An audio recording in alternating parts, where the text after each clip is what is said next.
Hello class 9th students.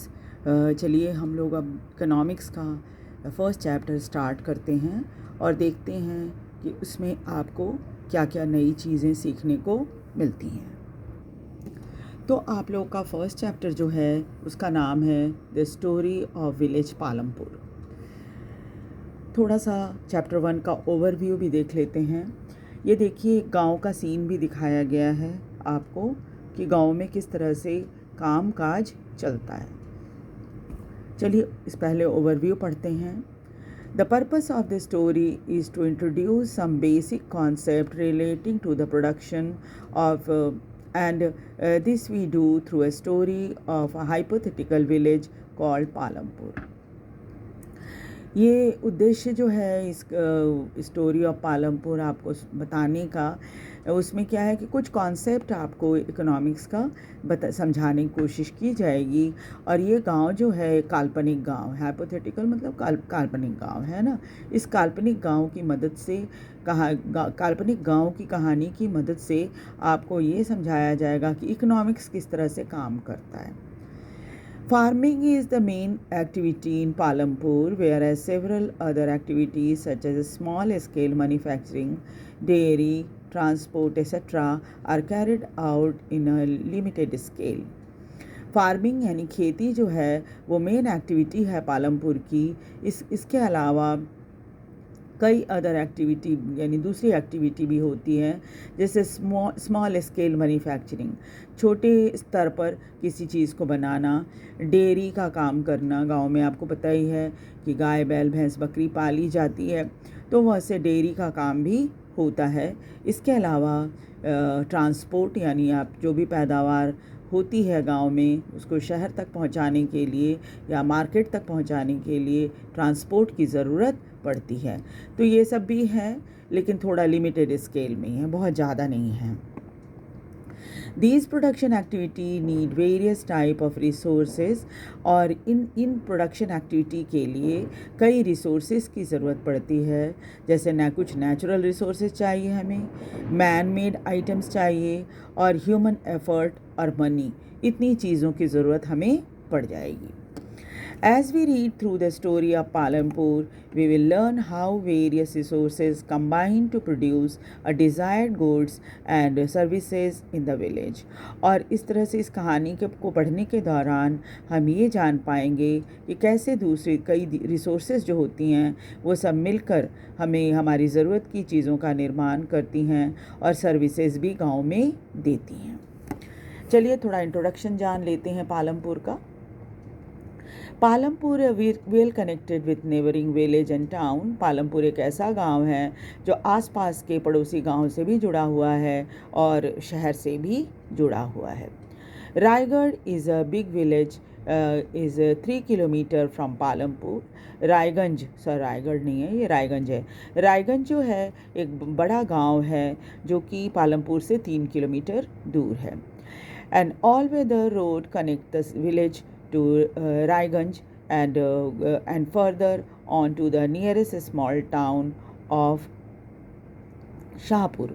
और इस तरह से क्या है कि यहाँ पर ऑल वेदर रोड है, यानी पक्की सड़क है ना, जो कि गांव को रायगंज से जोड़ती है।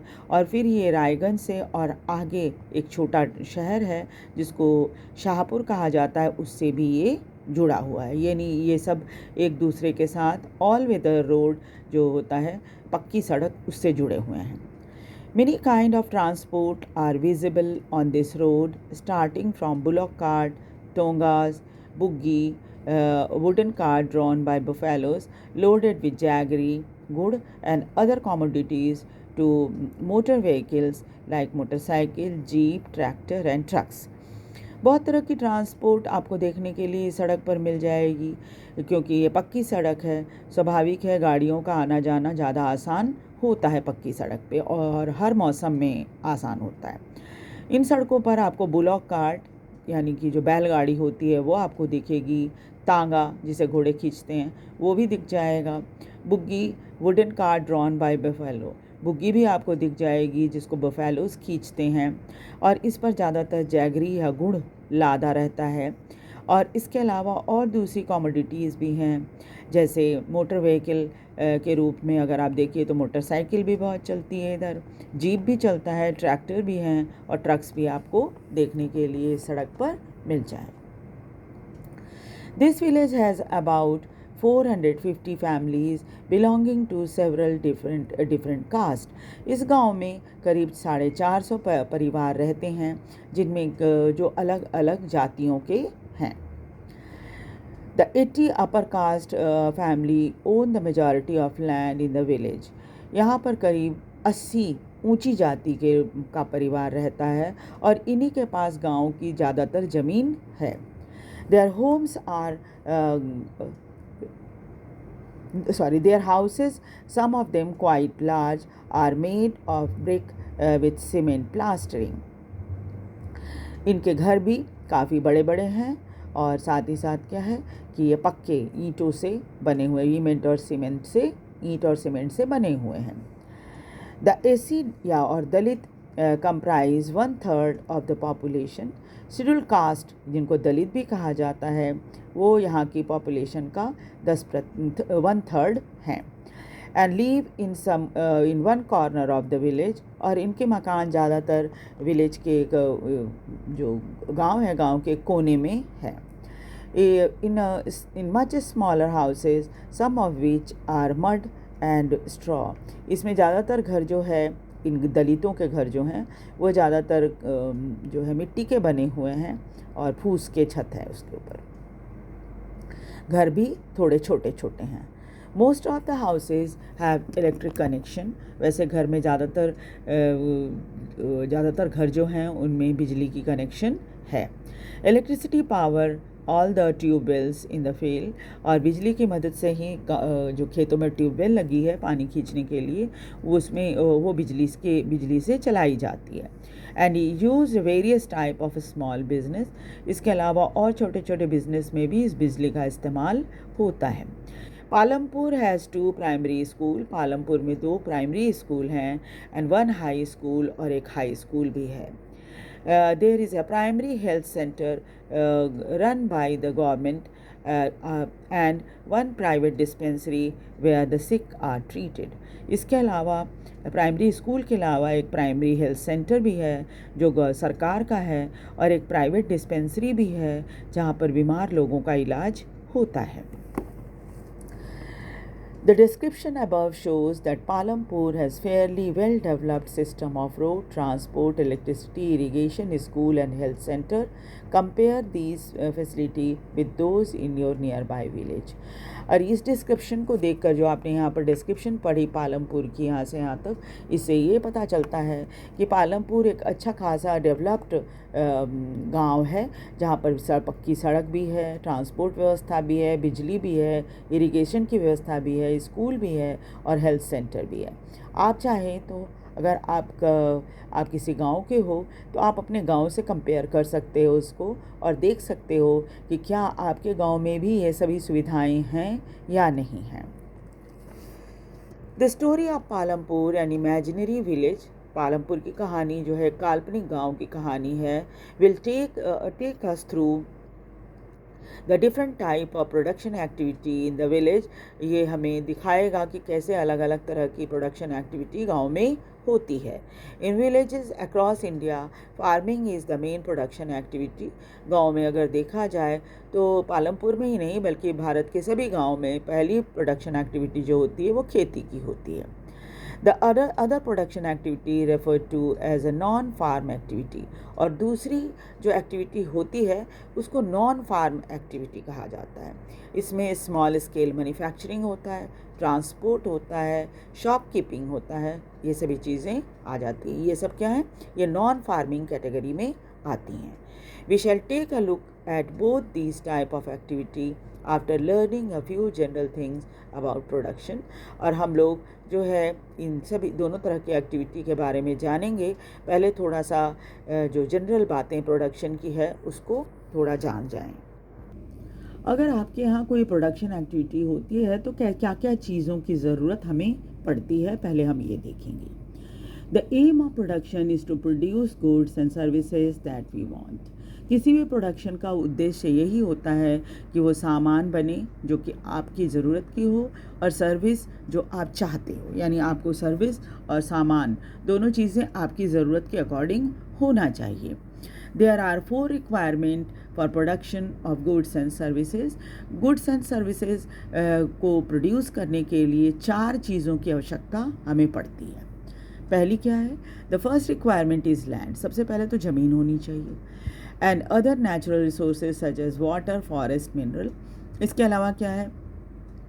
ज़मीन से ही हमें जो एक प्राकृतिक रूप से चीज़ें जो हमें मिलती हैं वो है पानी, जंगल और मिनरल। दूसरी रिक्वायरमेंट है लेबर की, यानी कि आपको चाहिए काम करने वाला कोई व्यक्ति या मजदूर जिसे आप कहिए वो, या आप खुद करिए किसी से करवाइए, है ना। That is people who will do the work, यानी कि लेबर यानी लोग जो आपके लिए काम करेंगे। Some production activity require highly educated worker to perform the necessary task. कुछ एक्टिविटी तो ऐसी होती है जिसमें पढ़े लिखे वर्कर्स की ज़रूरत होती है ताकि वो उस काम को पूरा कर सके। Other activity require workers who can do manual work. दूसरी एक्टिविटी होती है जो कि सिर्फ मैनुअल वर्क, यानी कि आपको सिर्फ शारीरिक मेहनत करनी पड़ेगी। Each worker is providing the labour necessary for production. Her worker जो है वो मेहनत करता है ताकि प्रोडक्शन हो सके। तीसरी रिक्वायरमेंट क्या है? फिजिकल कैपिटल की। The third requirement is physical capital. The variety of input required at every stage during production. अलग अलग तरह की चीज़ें जो आपको प्रोडक्शन के समय ज़रूरत पड़ेगी। What are the item that come under physical capital? अब देखिए फिजिकल कैपिटल के अंदर क्या क्या चीज़ें आ जाती हैं। पहला है टूल्स, मशीन, बिल्डिंग। ये चीज़ें फिजिकल कैपिटल में आती हैं। Tools and machine range from very simple tool such as the farmer's plow to the sophisticated machine such as generators, turbine, computers, etc. Tools, machine buildings can be used in the production over many years and are called fixed capital. जब आप कोई भी काम शुरू करते हो तो आपको कभी तो सिंपल मशीनों की ज़रूरत पड़ती है, जैसे किसान को अगर खेत जोतना है तो उसे प्लाव चाहिए होगा। लेकिन अगर कुछ ऐसी मशीनें हैं जो कि उसको ज़रूरत है, उसमें कुछ सोफिस्टिकेटेड भी हो सकती हैं, जैसे जनरेटर है पानी निकालने के लिए, टरबाइन बिजली प्रोड्यूस करने के लिए, कंप्यूटर चलाने के लिए, है ना। टूल, मशीन, बिल्डिंग, ये सब क्या है? इस सब को फिक्स कैपिटल कहा जाता है। कई बार क्या होता है, मशीनें आप एक बार पैसा खर्च करके लगा देते हो और उसके बाद फिर कई सालों तक ये काम करती हैं। बीच में टूट फूट हो जाने से आपको सिर्फ रिपेयर करने की ज़रूरत पड़ेगी। तो इस तरह से क्या है, इसलिए इसको फिक्स कैपिटल कहा जाता है। जैसे आपने कोई काम करने के लिए, कोई प्रोडक्शन के लिए एक बिल्डिंग बना ली, उसके अंदर आप बैठकर अपना सारा प्रोडक्शन का काम करते हो, तो बिल्डिंग आपको हर साल बनाने की ज़रूरत नहीं पड़ेगी। एक बार आपने बनाया और उसी में आपका काम चलेगा, है ना। तो इस तरह की चीज़ों को फिक्स कैपिटल कहा जाता है। उसके बाद है दूसरा raw material. Raw material and money in hand. जो रॉ मटेरियल होता है वो और हाथ में पैसा आपके है वो, ये दोनों चीज़ें आती हैं। Production require a variety of raw material such as yarn use by the weaver. जैसे आप प्रोडक्शन अगर कपड़े बनाते हो तो फिर क्या होता है, आपको एक वीवर अगर आप हैं तो आपको धागे की आवश्यकता पड़ेगी। The clay use by Potter. अगर आप पॉट बनाते हो, मिट्टी के बर्तन बनाते हो, कुम्हार हो, तो आपको क्ले की ज़रूरत पड़ेगी मिट्टी के बर्तन बनाने के लिए। Also some money is always required during the production to make payment. आपको पैसे की आवश्यकता भी पड़ेगी। अगर आप खुद बनाते हो तो भी आपको कोई सामान की ज़रूरत है तो उसे ख़रीदने के लिए ज़रूरत पड़ेगी। और अगर आपके साथ मिलकर कोई और भी 1-2 व्यक्ति काम करता है तो उसको भी पेमेंट करने के लिए आपके पास पैसा होना चाहिए। And by other necessary item. अपनी ज़रूरत की चीज़ें खरीदने के लिए भी आपको पैसा चाहिए। Raw material and money in hand are called working capital. इसीलिए इनको वर्किंग कैपिटल कहा गया है।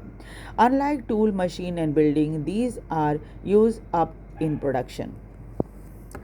एक बार आप, जैसा हमने पहले ही बात किया, ये फिक्स कैपिटल है। एक बार आपने इसे ख़रीद लिया, इसे काफ़ी समय तक यूज़ करेंगे। लेकिन वर्किंग कैपिटल जो है आपको बार बार इसकी ज़रूरत पड़ेगी, है ना।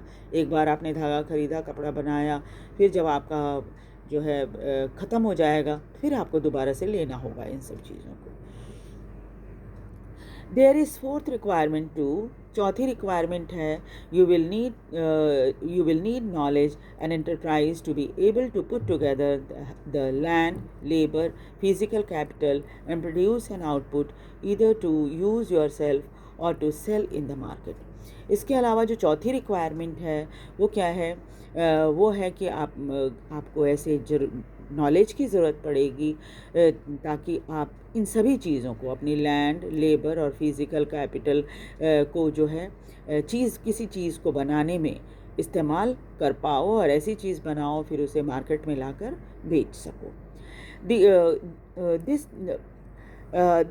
These days is called human capital, इसलिए इसको human capital कहा जाता है, क्योंकि जब तक आप अपना दिमाग नहीं चलाएंगे तब तक तो मुश्किल है। कोई भी चीज़ आपके पास बहुत सारी ज़मीन है लेकिन आपको नहीं पता खेती कैसे की जाती है, तो फिर वो ज़मीन आपके किसी काम की नहीं है, ठीक है। इसलिए वहाँ पर आपको अपनी मेहनत लगानी पड़ेगी और इसीलिए इसको ह्यूमन कैपिटल कहा गया है। In the picture, identify land, labor and fixed capital used in the production। यहाँ पर पिक्चर में दिखाया गया है कि कहाँ क्या क्या चीज़ें, कहाँ पर आपको दिख रहा है कि ह्यूमन कैपिटल का इस्तेमाल हुआ है। Every production is organized by combining land, labor, physical capital and human capital which are known as factors of production। अब हर प्रोडक्शन में जब इन चीज़ों को ऑर्गेनाइज हम करते हैं, मिलाते हैं, land, labour, physical capital and human capital, तब क्या होता है, इन सभी को इसीलिए फैक्टर ऑफ प्रोडक्शन कहा गया है, क्योंकि इनके बिना आप प्रोड्यूस नहीं कर पाओगे कोई चीज़, है ना। As we read through the story of Palampur we will learn more about the first 3 factors of production. पहले हम इन 3 फैक्टर्स के बारे में ज़्यादा जानेंगे। For convenience we will refer to the physical capital as the capital in this chapter, और physical capital को यहाँ सिर्फ कैपिटल के रूप में बताया जाएगा आपको, ठीक है। तो नेक्स्ट क्लास में फार्मिंग के बारे में हम देखें। अब हम देखेंगे एक एक करके पालमपुर में कौन कौन सी एक्टिविटी होती है ना, और उससे लोगों को क्या फ़ायदा होता है और वो क्या आपको बताता है, ठीक है। तो नेक्स्ट क्लास में हम लोग land is fixed, farming in Palampur, इसके बारे में पढ़ेंगे। वीडियो को लाइक और सब्सक्राइब भी ज़रूर कर दीजिएगा और साथ ही साथ शेयर भी कीजिएगा ताकि दूसरे बच्चे भी इसका फ़ायदा उठा सकें। Thank you very much.